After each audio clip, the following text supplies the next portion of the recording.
India पुराने जमाने का देश। यहाँ बहुत सारे कमाल के बिल्डिंग्स हैं। इनमें से एक है बेहतरीन बावड़ियां, जिन्हें बावड़ी या वाव कहते हैं। ये स्ट्रक्चर्स सिर्फ कुएं नहीं बल्कि इंजीनियरिंग और कलाकारी का नमूना है।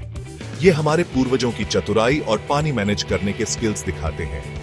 ये जमीन के नीचे बने महल गर्मी में ठंडक देते थे। ये कम्युनिटीज के लिए, खासकर सूखे के समय, पानी का सोर्स थे।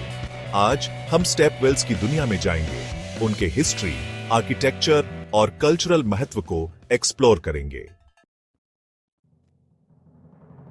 सोचो, सीढ़ियां उतर रहे हो, हर कदम के साथ एक नई दुनिया में प्रवेश कर रहे हो। हर सीढ़ी आपको जमीन के नीचे ठंडे पानी की तरफ ले जा रही है। ये सीढ़ियां सिर्फ रास्ता नहीं है, ये एक यात्रा है, ठंडे पानी की तरफ ले जा रही है।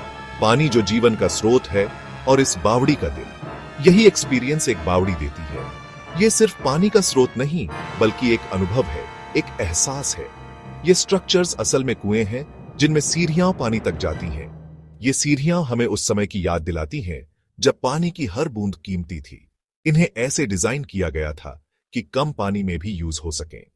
ये वास्तुकला का एक अद्भुत नमूना है जो हमें सिखाती है कि कैसे संसाधनों का सही उपयोग किया जाए। बावड़ियां अक्सर कई मंजिल की होती हैं और हर मंजिल पर एक नई कहानी होती है। अलग अलग लेवल्स पर लैंडिंग्स और पेविलियंस होते हैं। ये जगह सिर्फ पानी के लिए नहीं बल्कि समाज के लिए भी महत्वपूर्ण थी। सीढ़ियां चौड़ी और सुंदर होती हैं जिन पर इंट्रिकेट कार्विंग्स होती हैं। ये कार्विंग्स उस समय की कला और संस्कृति को दर्शाती है, लोगों को बैठने और बातें करने के लिए। ये सीढ़ियां सिर्फ रास्ता नहीं बल्कि एक मीटिंग पॉइंट थी। इसलिए बावड़ियां इंपॉर्टेंट सोशल स्पेसेस थीं जहां लोग इकट्ठा होते थे, अपने विचार साझा करते थे और एक दूसरे से जुड़ते थे। खासकर गर्मी के मौसम में ये बावड़ियां ठंडक का एहसास देती थीं और एक आरामदायक जगह होती थीं जहां लोग गर्मी से बच सकते थे।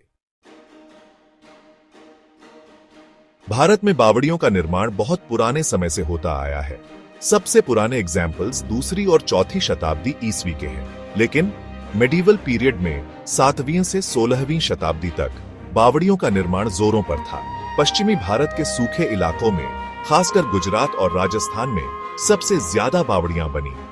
ऐसा इसलिए क्योंकि इन एरियाज में पानी की कमी थी और बावड़ियां पानी स्टोर करने का अच्छा सोल्यूशन थीं। सेक्शन 4, रानी की वाव, एक रानी की विरासत। भारत की सबसे फेमस बावड़ियों में से एक है रानी की वाव, जो पाटन, गुजरात में है। यह बावड़ी न केवल अपनी भव्यता के लिए प्रसिद्ध है बल्कि इसके पीछे की कहानी भी उतनी ही दिलचस्प है। 11वीं शताब्दी में रानी उदयमती ने इसे बनवाया था। यह बावड़ी उनके पति राजा भीमदेव प्रथम की याद में बनवाई गई थी। रानी उदयमती ने इस बावड़ी को एक स्मारक के रूप में बनवाया जो आज भी उनकी प्रेम और समर्पण की कहानी कहता है। ये यूनेस्को वर्ल्ड हेरिटेज साइट मारू गुर्जर आर्किटेक्चर का बेहतरीन एग्जाम्पल है।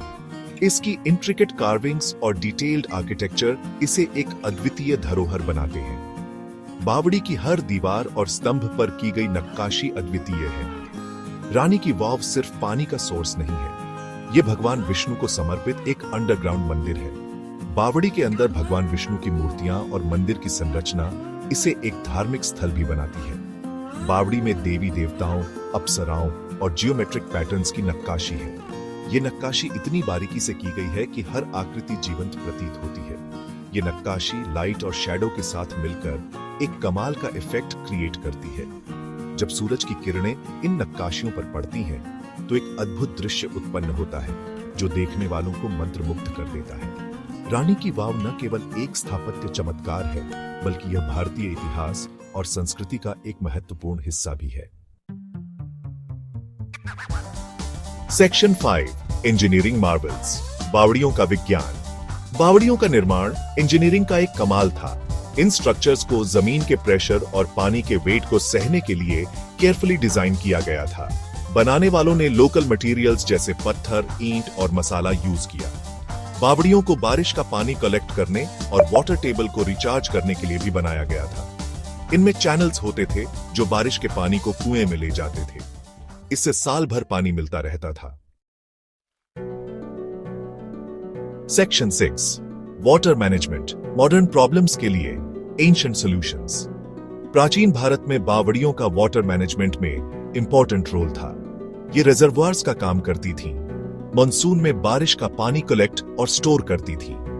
इस पानी को पीने, सिंचाई और दूसरे कामों के लिए यूज किया जाता था।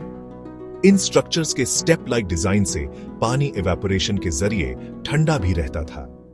इससे गर्मी में भी पानी ठंडा रहता था। सेक्शन 7 कंक्लूजन, अपनी विरासत को बचाना।